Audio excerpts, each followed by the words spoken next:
Hello everyone, welcome back to Align Science Academy's online platform, and in this session we discuss the daily current affairs of 2021. So यहाँ पे हमारे जो current affairs होते हैं वो MCQs की form में होते हैं, आपका क्वेश्चन आंसर राउंड की फॉर्म में यहाँ पे करंट अफेयर्स हम डिस्कस करते हैं। 10 क्वेश्चंस का सेट होता है जिनका बेस आपका the Hindu, the Indian express, जो कि आपकी यूपीएससी प्रिपरेशन के लिए काफ़ी इंपॉर्टेंट न्यूज़पेपर्स माने जाते हैं, और इसके अलावा अदर करंट अफेयर्स की जो रिलायबल साइट्स होती हैं उनको यहाँ पे बेस माना जाता है। तो चलिए शुरू करते हैं आज का डे 109 का सेशन। I wish you a very good luck. पहला question, the pamphlet Asbab e Baghawat e Hind the causes of Indian revolt on the revolt of 1857 was returned by which of the following. आपको बताना है कि इसे किसने लिखा था। इनमें से आपके ऑप्शंस हैं ए महात्मा गांधी, बी दादा भाई नारोजी, सी सर सैयद अहमद खान, या फिर डी लाला लाजपत राय। आपको बताना है कि रिवॉल्ट ऑफ 1857 के ऊपर आपका ये जो पैम्पलेट है ये किसने लिखा था। सो इसका जो आंसर होगा आपका वो होगा आपका सी मिस्टर विच मीन्स आपका आंसर है सर सैयद अहमद खान। सो 1859 में उन्होंने ये पब्लिश किया था और ये उर्दू लैंग्वेज में था, जो कि इंडियन रिवॉल्ट ऑफ 1857 के बारे में यहाँ पे बात करता था। बढ़ते हैं नेक्स्ट सवाल की तरफ। Which of the following statement is slash are correct about hypersonic weapons. आपको हाइपरसोनिक वेपन्स के बारे में करेक्ट स्टेटमेंट बताना है। They travel at the speed of light, supersonic cruise missiles move over under the influence of gravity. और आपके options हैं 1 only, 2 only, both 1 2, neither 1 और 2। You have to find the correct statement, और इसका answer होगा आपका डी, विच मीन्स आपके दोनों स्टेटमेंट गलत हैं। सॉरी, इसका आंसर होगा आपका सी, विच मीन्स आपके दोनों स्टेटमेंट सही हैं। सो पहला जो स्टेटमेंट है, they travel at the speed of light, बिल्कुल ठीक है। दूसरा, supersonic cruise missiles move under the influence of gravity. So एक एक करके देखते हैं।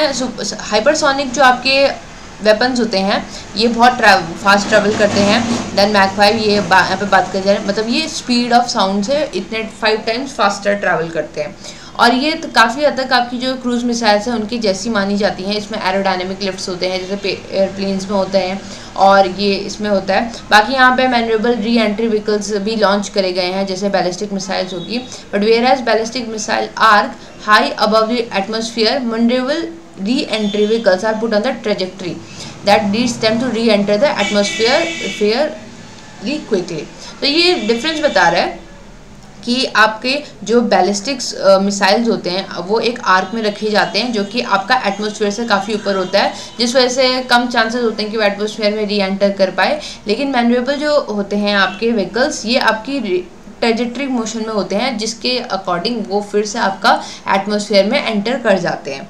इनका जो ऑल्टीट्यूड होता है, लो ऑल्टीट्यूड ट्रेजेक्ट्रीज पे फ्लाई करते हैं। They can carry nuclear warheads, इसलिए इंपॉर्टेंट हो जाते हैं। The advantage they have above existing missiles is the speed.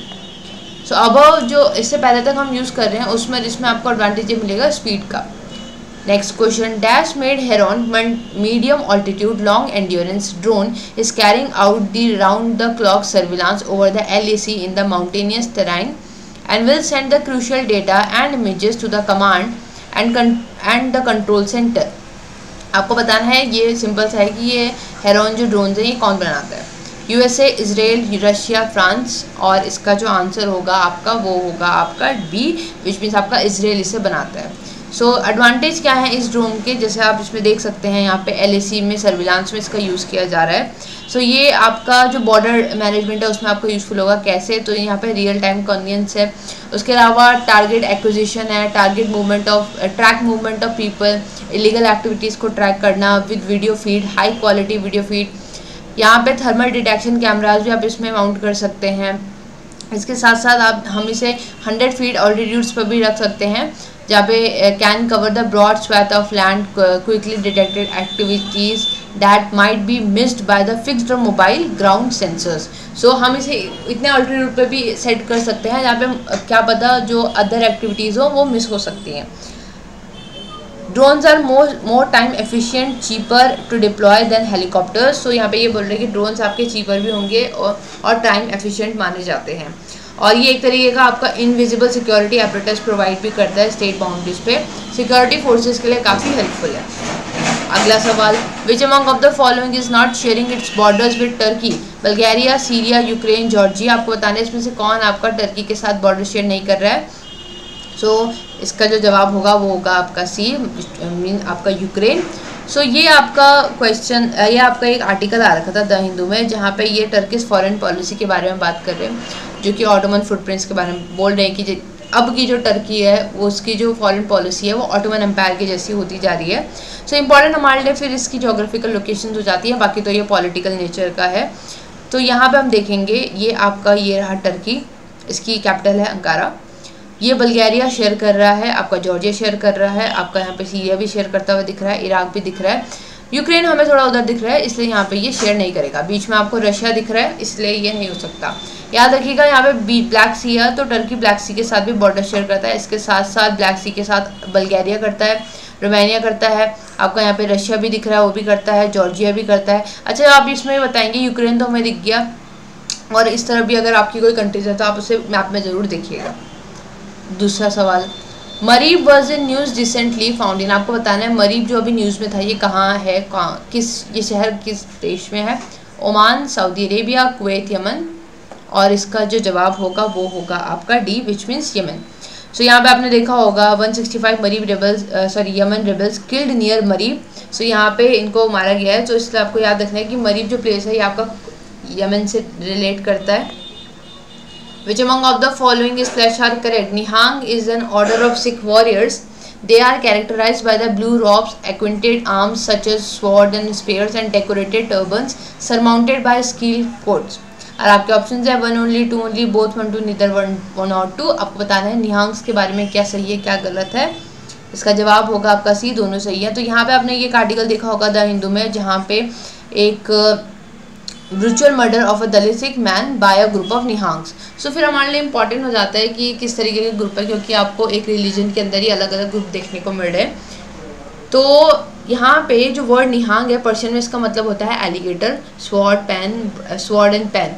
लेकिन यहाँ पे इसके कैरेक्टरिस्टिक आप देख सकते हैं कि जो इनका कैरेक्टरिस्टिक जो स्टेम निकल रही है वो आपकी संस्कृत वर्ड निशंक से निकल रही है, जिसका मतलब होता है without fear, unblemished, pure, care free, indifferent to worldly gains and comfort. Source हमें कहाँ से पता चलता है इनके बारे में, तो ये इनका ओरिजिन गुरु गोविंद सिंह जी के जो यंगर सन थे फतेह सिंह जी, वहाँ पे अपेयर डे माना जाता है। सो ब्लू चोला आपको इनका देखने को मिलता है, ब्लू टर्बन एंड डुमाला मतलब piece of cloth forming a plume. On seeing his son look so majestic, the Guru remarked that she shall be dress of Nihang and reckless soldiers of Khalsa. तो जब गुरु गोविंद सिंह जी ने अपने बेटे को इतने majestic dress में देखा तो उन्होंने डिसाइड किया कि यहाँ पे इनकी ड्रेस जो निहांग्स की हैं वो यही होगी। निहांग्स डिफरेंट कैसे हैं अदर सिख वॉरियर से? Nihang observe Khalsa code of conduct in a strictest sense. याद रखिएगा ये बहुत स्ट्रिक्ट सेंस में इसको कंडक्ट करते हैं। They do not profess any allegiance to the earthly master. Instead of saffron they hoist a blue Nishan Sahib flag atop their shrines. तो यहाँ पे इनका फ्लैग भी इस तरीके से होता है। ये कौन सा स्लोगन यूज़ करते हैं? चढ़ती काला मतलब फॉरएवर इन हायर स्प्रेड, बाकी state of ever preparedness for unforeseen events. So ये निहांग्स के बारे में इंपॉर्टेंट है। यहाँ पे इनकी ड्रिंक का नाम है जिसको सरदाई बोलते हैं, ओके। और यहाँ पे आप देख रहे हैं ये सब उनके बारे में बताया गया है। When a small measure of cannabis is added to it, it turns into Sukhnidhan. तो सरदाई में जब आपको थोड़ा सा कैनबिस मिलाएंगे तो ये सुखनीधान बन जाता है, ओके। और हायर डोज ऑफ कैनबिस जब हो जाएगा तो शहीदी देग बोला जाएगा इसे। ये नाम है नहीं याद रखिएगा, ऐसे एग्जाम में आने के चांसेस कम होते हैं, but still. Which of the following is slash are correct about global hunger index 2021? India has slipped 7 place to rank 101 among the 116 countries. The level of hunger in India was serious according to the report. It ranked 4th among the South Asian countries. और आपके option है 1 only, 2 only, both 1 2, neither 1 nor 2। और आपका answer होगा इसमें दोनों ठीक हैं। तो पहला बिल्कुल ठीक है, इंडिया का हम 7 place स्लिप हो चुके हैं। 116 कंट्रीज़ में हमारा अब 101 आ चुका है।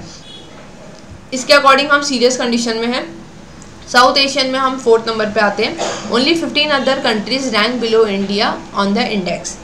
बांग्लादेश का यहाँ पे जो परफॉर्मेंस है हमसे अच्छा है, नेपाल का अच्छा है, पाकिस्तान का भी अच्छा दिख रहा है। तो यहाँ पे इंडिया की रैंक 2020 में 94 थी अमंग द 107 कंट्रीज़। अब जो स्कोर हुआ है हमारा वो भी डिक्लाइन हुआ है 10 पॉइंट्स के साथ। यहाँ पे बोला जा रहा है कि हमने वर्स्ट परफॉर्मेंस करा है चाइल्ड वेस्टिंग में। वेस्टिंग मतलब वेट टू हाइट जो रेशियो होता है उसमें। और its performance was worse than Djibouti and Somalia. So ये काफ़ी अलार्मिंग सिचुएशन है इट्स रिपोर्ट के अकॉर्डिंग, बट स्टिल आपको देखा जाएगा जब हम करंट अफेयर्स में से डिस्कस करते हैं। सो कहा जा रहा है कि इस रिपोर्ट की जो क्रेडिबिलिटी है उसको कम माना जा रहा है, क्योंकि ये इंडिया के अकॉर्डिंग काफ़ी एक्सट्रीम सिचुएशन दिखा रहा है। ये देखिए, इंडिया एट 93 इन 2015, तो यहाँ पे हम 2015 में 93 थे, 16 में हम 97 पे गए, 17 में हम 100 पे आए, 18 में हम 103 पे आए, 19 में हम 102 पे आ गए। सो इसके अकॉर्डिंग यहाँ पे कंट्रीज़ का भी आपका चेंज होता हुआ दिख रहा है। सो ये आपको बता रहे हैं किस तरीके से यहाँ पे होगा। ग्लोबल हंगर इंडेक्स को निकालता कौन है? कंसर्न वर्ल्ड वाइड, आयरलैंड की आपकी एक एजेंसी है, सबसे पहले 2006 में निकली थी, और ये आपका जो ग्लोबल हंगर है इसको ट्रैक करने के लिए रीजनल, नेशनल लेवल और ग्लोबल लेवल पे भी। ये आपका इसका कॉम्पोजिशन है। तो इसमें 3 चीज़ें हैं, आपका इनएडिक्वेट फूड सप्लाई 1/3 इसका माना जा रहा है इसमें, फिर आपका वेस्टिंग हो गया, ओके। चाइल्ड अंडर न्यूट्रिशन के अंदर आपका क्या आता है? आपका वेस्टिंग और स्टंटिंग का रेशियो है। फिर आपका चाइल्ड मोर्टेलिटी के अंदर अंडर 5 मोर्टेलिटी रेट को कंसिडर किया जा रहा है, मतलब 5 साल पैदा होने के 5 साल के अंदर कितने नंबर के जो चिल्ड्रन होते हैं उनकी डेथ हो जाती है। तो death is the most serious consequence of hunger, ये सब बात करी गई है। आप इसको एक बार पॉज करके पढ़ सकते हैं।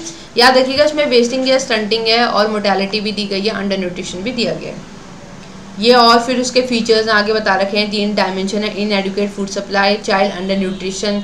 सो यहाँ पे आपका अंडर नरिशमेंट है, वेस्टिंग है, स्टंटिंग है, 5 मोर्टेलिटी है। इसको या जो हमने पीछे डिस्कस किया था वही आ गया, इसका स्क्रीनशॉट लेके रख लीजिएगा, काफ़ी इंपॉर्टेंट है। लेकिन इंडिया ने जो 2021 की जो रैंकिंग है इसको डिसमिस क्यों किया है? डिसमिस इसलिए किया है क्योंकि इंडिया का लॉजिक ये है कि इसके अकॉर्डिंग हम इतने सीरियस कंसर्न में माने जा रहे हैं, और हमारी जो रैंक है वो global hunger report has lower the rank of India on the basis of FAO estimate. So terming the FAO methodology unscientific, तो इन्होंने बोला कि जो फाओ की ही जो मेथोडोलॉजी है वो अनसाइंटिफिक नेचर की है, ओके, जिसकी वजह से हमें ये दिख रहा है कि हमारे यहाँ पे अंडर न्यूट्रिशन इतना ज़्यादा है। Completely disregard the governments massive effort, तो इंडिया का पर्सपेक्टिव यहाँ पे ये है कि हम जितने भी एफर्ट्स गवर्नमेंट की तरफ से लग रहे हैं इसको भी ये रिपोर्ट्स कंसिडर नहीं करी हैं, इसीलिए इनकी जो आपकी एक्सेप्टेबिलिटी है वो थोड़ी कम हो सकती है। Which among of the following is slash are correct? TB is an infectious disease caused by Bacillus mycobacterium tuberculosis. It typically affects the lungs but can also affect other sites. और इसके options हैं 1 only, 2 only, both 1 2, neither 1 not 2। आपको correct बताना है और इसका answer होगा आपका सी, दोनों ठीक है। सो एक इन्फेक्शियस डिजीज है, बिल्कुल ठीक है। बसीलियस माइकोबैक्टीरियम ट्यूबरक्लोसिस से होती है, बिल्कुल ठीक है। मोस्टली ये लंग्स को अफेक्ट करती है, लेकिन ये और साइड्स में भी हो सकती है। याद रखिएगा, हमारा जब भी हमारे दिमाग में वर्ड आता है टीबी तो लंग्स ही आपको ध्यान में आता है। स्प्रेड हो सकता है जो पर्सन सिक होगा उससे, क्योंकि ये बैक्टीरिया आपका एयर में ट्रैवल कर जाता है। इसके बाद इंडिया के एफर्ट्स देखेंगे तो हम इंडिया ने यहाँ पे काफ़ी प्लान्स ऑलरेडी इसमें चल रहे हैं टीबी के लिए। In last few years 50 million people have been treated, इतने लोगों को ट्रीट करा गया है टीबी से। और to seek the national scale TB preventive treatment, फिर यहाँ पे आपका United Nation high level meetings है, ये सब आप देख सकते हैं जिसमें टारगेट सेट किए गए हैं आपके 30 million on TPT globally in remaining 18, यहाँ पे बात करी गई है। उसके अलावा सब national certification of state institutes, तो कि वो टीबी को रिड्यूस करने के लिए उसमें कितना अपना प्रोग्रेस कर रहे हैं। Next question, which among of the following is slash are correct about International Finance Corporation? It is an international financial institution that offers investment advisory and asset management services to encourage private sector development in developing countries. It is a member of World Bank Group and its headquarter is in Paris. और आपके options है 1 only, 2 only, both 1 2, neither 1 not 2, and your answer is A only, which में से पहला statement सही है, दूसरा गलत इसलिए क्योंकि हेडक्वार्टर पेरिस में नहीं है। तो है क्या ये? बेसिकली एक इंटरनेशनल फाइनेंशियल इंस्टीट्यूशन है जो कि investment advisory, asset management services को ऑफर करता है ताकि प्राइवेट सेक्टर का डेवलपमेंट भी हो डेवलपिंग कंट्रीज़ में। याद रखिएगा, डेवलपिंग कंट्रीज़ में। इसका जो हेडक्वार्टर है वॉशिंगटन डीसी यूएसए में है। 1956 में आपका इस्टेब्लिश हुआ था, उस टाइम पे as a private sector arm था वर्ल्ड बैंक ग्रुप का। बाकी अब ये मेंबर कंट्रीज़ के थ्रू ओन किया जाता है। ये देख सकते हैं वर्ल्ड बैंक ग्रुप के अंदर आते हैं आपके, तो पहला आपका ये हो गया international bank for reconstruction and development, international development association दूसरा ये हो गया, इंटरनेशनल फाइनेंस कॉर्पोरेशन तीसरा ये हो गया, multilateral investment guarantee scheme fourth ये हो गया, International Centre for Settlement of Investment Disputes. Last question आज का, which is the fourth country to demonstrate flight testing of scramjet engine? China, Russia, USA, India. कौन सी ऐसी फोर्थ कंट्री बनी है वर्ल्ड में जिसने आपके स्क्रैमजेट इंजन्स के टेस्टिंग को फ्लाई डेमोन्स्ट्रेट किया है? आंसर होगा डी, इंडिया। सो आपके एक होते हैं स्क्रैमजेट इंजन्स, एक होते हैं क्रायोजेनिक इंजन्स। क्रायोजेनिक जो होते हैं इनको कोई एयर नहीं चाहिए होती है, स्क्रैमजेट में एयर की रिक्वायरमेंट होती है। क्लियर? क्रायोजेनिक में आपका फ्यूल जो है वो लो टेम्परेचर पे रखना होता है नेसेसरली, स्क्रैमजेट में ऐसी कोई कंडीशन हमें देखने को नहीं मिलती है। तीसरा क्रायोजेनिक है, ये आपके लो टेम्परेचर फ्यूल पे करेंगे काम and mix correctly and ignite, लेकिन यहाँ पे आपका efficiently at supersonic speed and forcibly compress air before the combustion. So आपको इस तरीके की कंडीशन यहाँ पे नहीं देखने को मिली है। इंडिया 6th नेशन बना है apart from USA, Russia, France, Japan and China जिसने क्रायोजेनिक इंजन टेक्नोलॉजी करा है। लेकिन स्क्रैमजेट की बात करें तो हम 4th नंबर पे आते हैं, हमसे पहले यूएसए, रशिया एंड ये ईएसए आता है। ओके, सो जो स्क्रैमजेट इंजन की टेस्टिंग कर चुका है। सो यहाँ पे आपका it cost the payload is independent of oxidiser. यहाँ पे आपका since oxidiser saves the cost it carry more payload. सो यहाँ पे इसका ये इंडिपेंडेंट है, यहाँ पे ये पे लोड को जितना ज़्यादा हो सके उतना कैरी कर सकता है। सो याद रखिएगा आपका यहाँ पे ये बोला गया है, क्वेश्चन क्या था आपका, which is the fourth country to demonstrate flying testing of scramjet engine. तो फोर्थ कंट्री बनी है इंडिया। इंडिया से पहले आपके कौन थे? USA, Russia and ESA, European Space Agency. Clear? So that's it for today. I hope आप लोगों ने अच्छे से परफॉर्म किया होगा। Thank you so much.